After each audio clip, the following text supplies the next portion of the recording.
একদিকে বেশিরভাগ সাধারণ মানুষের রোজি রোজগারের কোনো পথ নেই, অন্যদিকে ব্যাপক মূল্যবৃদ্ধি মানুষের জীবনকে দুর্বিষহ করে তুলছে। আলু, পেঁয়াজ, ভোজ্য তেল, শক্তি, মাছ, ডিম, দুধ সহ নিত্য প্রয়োজনীয় সমস্ত সামগ্রীর লাগামহীনভাবে মূল্যবৃদ্ধি ঘটে চলেছে।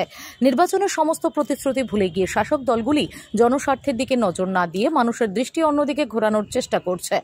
এই অস্বাভাবিক মূল্যবৃদ্ধি প্রতিরোধে কেন্দ্র এবং রাজ্য সরকারের কোনো ইতিবাচক ভূমিকা নেই। সরকার অত্যাবশ্যক পণ্য আইনকে অকেজু করে রেখেছে, ফলে দেশের একচেটিয়া পুঁজির মালিকরা যারা আলু, পেঁয়াজ সহ সমস্ত খাদ্যদ্রব্য লক্ষ লক্ষ টন তাদের হিমঘর এবং গুদামে মজুত করে রাখে এবং সুযোগ বুঝে সর্বোচ্চ মুনাফা লোটার চেষ্টা করে। যে আলু, পেঁয়াজ চাষিরা 5-6 টাকা কেজি দরে বিক্রি করে, সেই আলু 40-50 টাকা কেজি, পেঁয়াজ আজ 50 টাকা কেজিতে জনগণকে কিনে খেতে হয়। যেসব একচেটিয়া পুঁজিপতিদের টাকায় শাসক দলগুলি রাজনীতি করছে এবং নির্বাচনে লড়াই করছে, ক্ষমতায় বসে জনস্বার্থকে পদদলিত করে সেই একচেটিয়া পুঁজিপতি তথা আদানি, আম্বানি প্রমুখদের সর্বোচ্চ মুনাফা অর্জনের সুযোগ করে দিচ্ছে।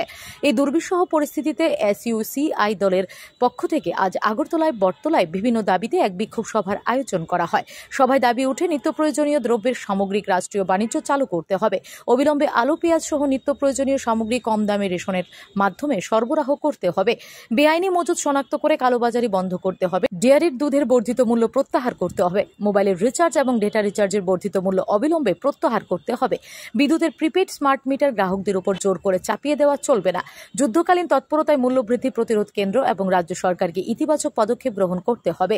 দাবিগুলির সমর্থনে বক্তব্য রাখেন দলের রাজ্য সাংগঠনিক কমিটির সদস্য মলিন দেববর্মা এবং শিবানী ভৌমিক। বক্তাগণ জনগণের এই দুঃসহ পরিস্থিতিতে মূল্যবৃদ্ধি প্রতিরোধে সরকারকে বাধ্য করতে দলমত নির্বিশেষে সমস্ত জনসাধারণকে আন্দোলনে এগিয়ে আসার জন্য আহ্বান জানান।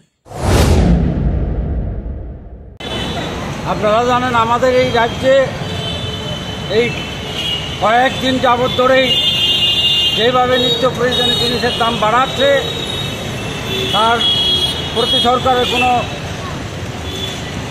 লক্ষ্য নেই, বেড়েই চলেছে।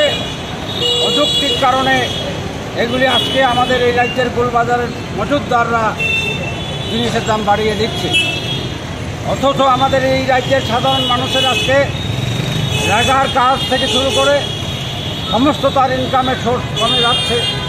তার ফলে আমরা আজকে এই আগরতলায় আজকে এই দ্রব্যমূল্য বৃদ্ধির বিরুদ্ধে এবং সরকারের অন্যান্য অগণতান্ত্রিক কাজের বিরুদ্ধে প্রতিবাদে আমরা আজকে এই বিক্ষোভ সভার আয়োজন করেছি।